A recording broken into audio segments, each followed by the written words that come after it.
You know how people say you get what you pay for? Well, not in St. Louis. Here, you get way more, but it's not just about the cost, it's about what type of life you can build here. I'm Jonathan, a local real estate agent here in St. Louis, and I've lived here my entire life. Whether you're trying to move here in 2025, this video will be the blueprint of what life is really like living in the Louis. So stick with me and I'll break down the good, the bad, and the stuff that no one tells you so you can figure out if this is the right place for you.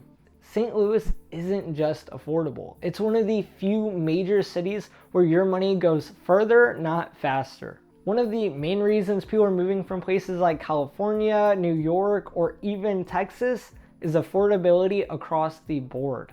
You can get a larger home with a fenced-in yard with more room for your pets and kids for half the cost of what you would pay at most major coastal cities. You can still enjoy the great internet, access to top healthcare, and all the usual amenities that a major city would provide. For retirees, it's especially appealing. Missouri doesn't tax on Social Security income, so all that means is your retirement money stretches even further. And what about everyday expenses? With lower gas prices, no tolls on our highways, and more affordable family living, it's no wonder why so many families are choosing to make their roots in and around St. Louis. Yes, it does snow, but all that means is snowball fights, ski days, and summer lake weekends.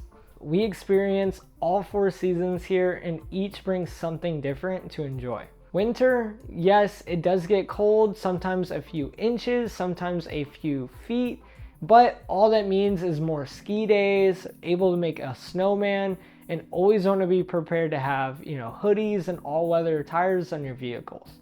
Now for spring, other than the rain, which is about to rain right now, it's very beautiful outside, the sun, and obviously everything has to grow, everything's blooming, and it just looks incredible. Now for summers, here the humidity does get hot, like in places like Florida, so it's definitely something to note. But other than that, we have our lake days or our river days. Me and my wife, we live in a private community where we just sit on a beach in our lake, or you can even grill on your back deck. You don't need a big paycheck to live a big life here. St. Louis offers a plethora of free attractions.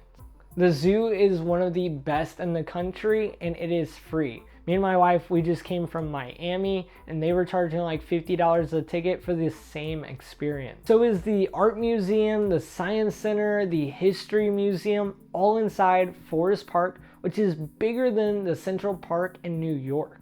At the Central Park, you got hiking, biking, you see people kayaking. It is gigantic. It's just a ton of green space that you can enjoy for free inside of St. Louis.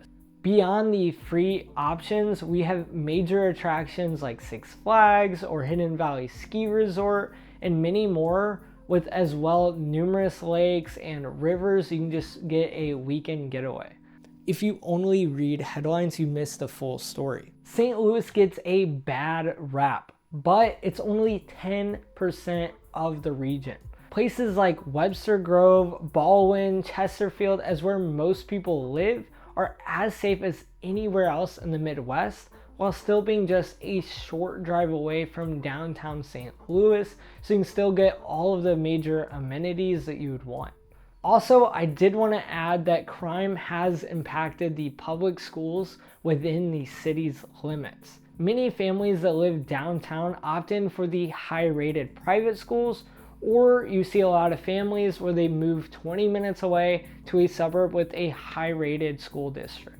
It's 80 degrees one day, it's snowing the next day, and the potholes will remind you constantly. Our roads always need work like most Midwest cities, but the constant weather mood swings from it being cold to hot causes tons of potholes. And the weather, let's say your wardrobe must be flexible. We experience hot, muggy, and humid summers, and then we get the cold and freezing winters with a sprinkle of tornadoes. This month alone has already been packed with, I think, 3 tornado touchdowns. Luckily, no one was hurt. Me and my wife just went to the basement, And that's just one more sign of how unpredictable our weather is. If you're looking for LA after dark vibes, St. Louis might not be for you. Most places close by midnight, but we did just get a new rooftop bar. We do have the speakeasies and all these other clubs and stuff. Me and my wife, we don't go, so I don't know. But I know we do not have any mega clubs here. The upside is fewer traffic, fewer crowds, you get cheaper drinks, and you can actually hear the people you're sitting next to. Living in the middle of the country has its perks. Want a weekend getaway? Chicago, Nashville, Louisville, all within a few hours away. Our city's airport is small, but it's mighty. Through Southwest Airlines, you can get direct flights to almost anywhere in the United States, I think. And that's exactly what me and my wife are doing. Next week, we are flying a straight flight to Seattle. And it's just perfect for those remote workers who as well still travel. Plus, being in the center of the United States, we don't deal with things like wildfires. We don't deal with the, occasional hurricanes or earthquakes, with the main predator, being like an armadillo you're going to hit with your car, or the rare venomous spider. So, is St. Louis right for you? Maybe, maybe not, but at least you know on what to expect. And if you are serious about moving to St. Louis, whether if it's in 9 days or 9 months, feel free to give me a call, shoot me a text, or give me an email, and I'd love to help make your move as smooth as possible. With all that being said, I hope to see you around town.